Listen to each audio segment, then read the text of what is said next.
안녕하세요. 스칼라 프로그래밍 기초 투어 27번째 시간 타입 추론에 대해서 알아보겠습니다.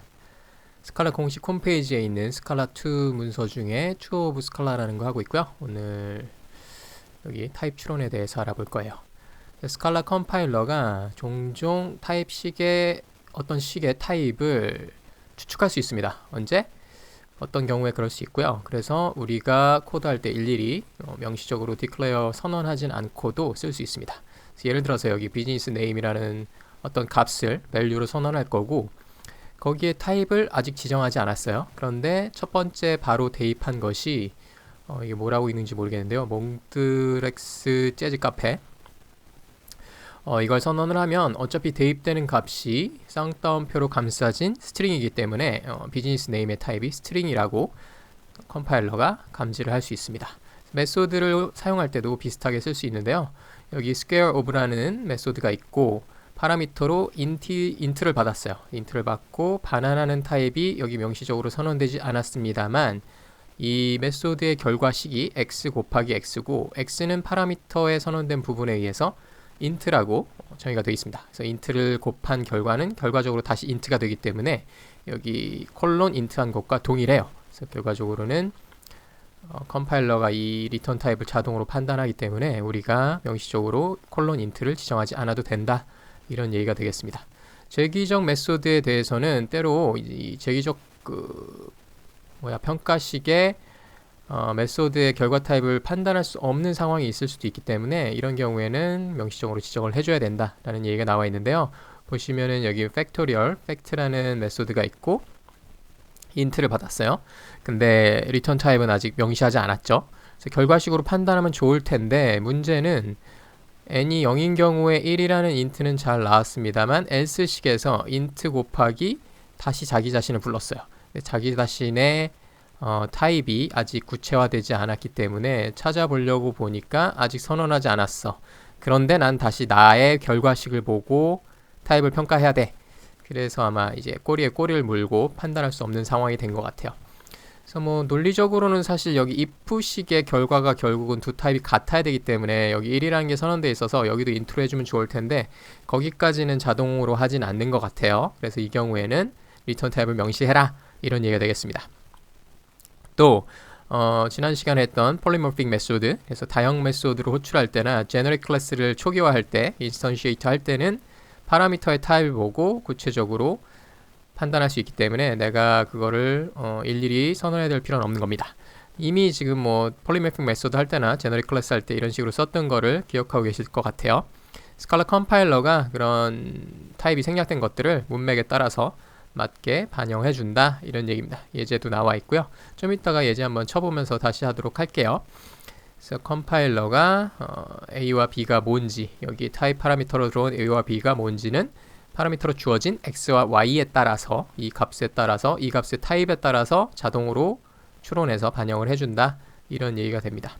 또 보통은 메소드 파라미터 타입에 대해서는 추론을 하지 않는데요. 특정한 경우에 익명함수 파라미터 타입은 펑션이 아규먼트로 전달됐을 때는 한다고 합니다. 그래서 여기 이제 시퀀스가 1, 2, 1, 3, 4가 있고 맵을 할 건데 맵으로 주어진 함수, 익명함수 x는 x 곱하기 2 이 경우에 대한 얘기죠. 이 경우가 사실 x의 파라미터 타입이 정해지지 않았잖아요. 이 경우에도 컴파일러가 판단을 해준다 이런 얘기가 됩니다. 좀 이따 예제로 다시 한번 살펴보기로 하고요. 그리고 어떤 경우에는 타입 추론에 의존할 수가 없어요. 언제냐? 그럴 때 하면 안 돼요. 뭐냐면 대부분은 이제 퍼블릭 메소드, 퍼블릭 API의 경우에는 그 멤버에 대해서 좀 이렇게 타입을 구체적으로 명시하는 게 일반적으로 좋다고 여기고요. 이 코드가 밖으로 드러날 때는 명시적으로 explicit하게 정의해라 이런 얘기가 되겠습니다. 타입이 때로는 너무 스페시픽해서 너무 구체적이어서 문제가 될 수 있어요. 가정해 보겠습니다. 이럴 때 여기 바로 어떤 대입이 재지정이 가능한 변수 뮤터블 번수를 obj라고 오브젝트라고 가져왔고요.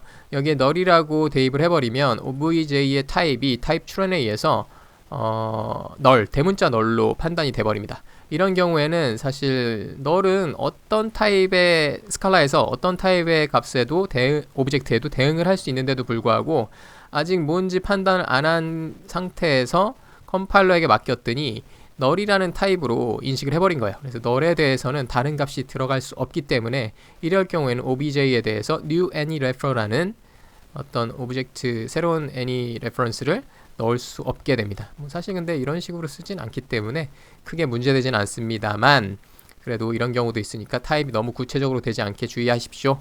이런 얘기가 되겠습니다. 이럴 때는 뭐 타입을 명시해도 되고요. 굳이 null은 안 써도 되기 때문에 이런 일은 잘 없을 것 같아요.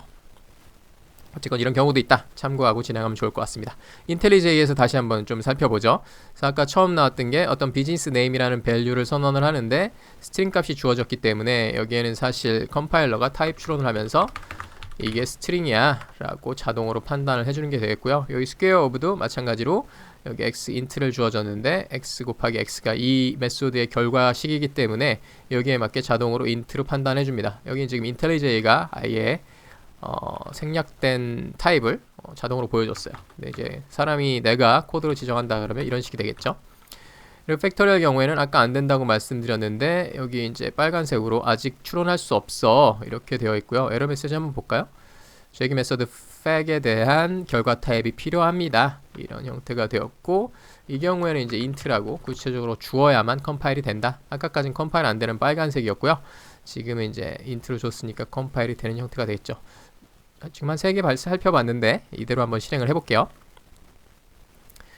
그래서 비즈니스 네임, 스퀘어 오브 메소드, 팩 메소드 다 int라고 정상적으로 선언이 됐습니다. 그리고 폴리모픽 메소드, 다형 메소드나 제너릭 클래스의 경우 여기 myPair라는 케이스 클래스가 있고 타입 파라미터로 a와 b 두 개를 받았죠. 그래서 x와 y 두 개의 값을 내 myPair 클래스 내에 value로 갖고 있게 되는데요. 이 경우 a와 b의 타입이 아직 뭔지 모르잖아요. 근데 어떤 myPair로 케이스 클래스를 만들 때 이 파라미터의 타입을 보고 유추할 수 있다는 거예요. 이미 많이 썼던 코드죠. 그래서 여기 첫 번째 int가 들어왔고 두 번째 파라미터로 스칼라 문자열이 들어왔기 때문에 사실상 이것은 a의 int, b 자리의 string 이렇게 선언한 것과 같다는 거죠. 근데 이걸 내가 일일이 할 필요 없이 컴파일러가 이거를 자동으로 인퍼런스해서 해준다는 거예요. 마찬가지로 여기 value p에 대해서는 원래 제대로 명시적으로 한다 그러면 이 타입이 myPair의 int의 string이야 이렇게 하게 되는 건데 굳이 그럴 필요 없이 컴파일러가 해준다는 얘기예요. 다 어떤 경우에도 지금 문제가 없는 거죠. 그래서 여기 두 군데 지금 생략이 됐습니다. 여기는 myPair라는 케이스 클래스를 instantiate 초기화할 때 타입을 생략했고요. 여기 p라는 value에 바인딩 할 때도 타입을 생략을 한 경우가 되겠어요. 이렇게 생략을 해도 된다. 그래서 여기 value p가 문제없이 바인딩이 되었죠. 비슷하게 메소드 파라미터, 다형 메소드, 폴리모픽 메소드에 대해서도 여기 id의 타입 파라미터 t가 있는데 이 경우에도 x를 다시 돌려주는 건데 여기 이 자리에 t가 지금 생략됐죠. x. 이건 왜 생략됐어요? 메소드 파라미터로 인해서 return expression 반환식의 타입이 그대로 고정이 되었기 때문에 t가 없어도 되고요. 또 여기서는 q도 마찬가지로 내 뒤에 있는 식을 평가할 수 있다면 타입을 생략해도 되는 거고 여기는 id의 1인데 1이라는 파라미터가 int로 들어왔기 때문에 t자리에 int겠구나 라고 컴파일러가 자동으로 판단을 한다는 거예요.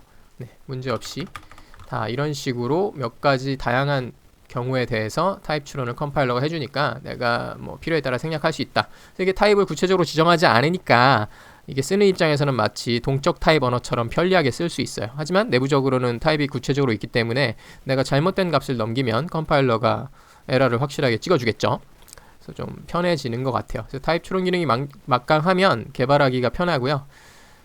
요새는 뭐 동적 언어들도 약간 타입을 좀 보조할 수 있는 기능이 들어가고 또 이런 정적, 스칼라 같은 정적 언어들은 타입 추론을 강력하게 함으로써 군데군데 생략할 수 있게 해주고 그래서 어느 중간 지점에서 만날 수 있는 것 같아요. 또 마지막으로 나왔던 얘기가 파라미터. 여기 x자리가 사실은 여기가 int인 거죠. int를 받아서 int를 반환하겠어. 이렇게 구체적으로 하려고 그러면 아마 가로로 묶어야 되던가요? 이런 문법으로도 할 수 있었던 것 같아요.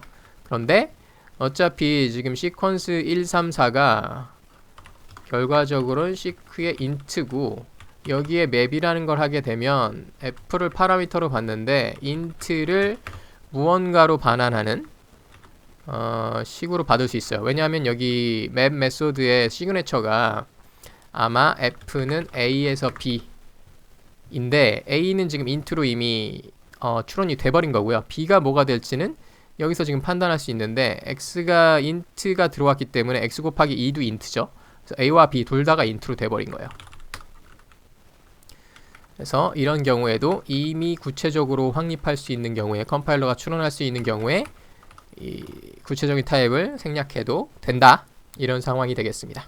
이런 기능이 없다면 내가 이제 x의 타입이 뭔지 방금처럼 일일이 다 지정을 해야 되고 여기도 seq에 int라고 지정을 해야 되고 좀 귀찮게 되겠죠?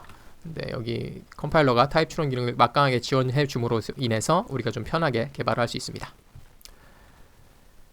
이렇게 타입 추론에 대해서 알아봤고요. 요약하면 컴파일러가 어떤 식의 타입을 판단할 수 있는 경우, 자동으로 판단할 수 있는 경우, 이미 나머지 주어진 값으로 인해서 문맥에 따라 판단할 수 있는 경우, 내가 구체적으로 그 타입 값을 선언하지 않더라도 컴파일러가 대신 판단해서 지정을 해준다. 그리고 매칭이 되지 않는다면 에러도 내주고요. 특정 식의 타입 판단을 할 수 있는 경우, 또는 폴리모픽 메소드, 다양 메소드 호출을 해서 파라미터로 판단하는 경우, 아니면 아까처럼 마이페어처럼 제너릭 클래스 생성 시에 생성자 파라미터로 타입을 판단해서 이용할 수도 있다. 어떤 경우엔 너무 구체적 타입으로 내로우 돼서 이게 한정돼서 다음 판단 처리가 곤란한 경우도 있으니까 주의해서 쓰자. 이런 경우가 되겠습니다. 일반적으로는 이제 타입 추론을 이용해서 처리하면 되게 편하고요. 이제 뭐 퍼블릭 API, 외부에 노출되는 API, 저 같은 경우는 이제 다른 패키지로 노출되는 퍼블릭 API의 경우에는 다 타입을 지정하는 편인 것 같아요. 그래서 뭐 크게 불편하지 않다면 타입을 명시적으로 하고 있고요. 이렇게 뭐 간단간단 중간중간 보조 함수나 아니면은 네, 메소드 안에 로컬 메소드나 로컬 변수 같은 경우에는 좀 생략하면서 개발하는 편인 것 같습니다. 어쨌건 이렇게 타입 추론에 대해서 알아봤고요. 다음 시간에는 연산자 오퍼레이터에 대해서 알아보도록 하겠습니다. 감사합니다.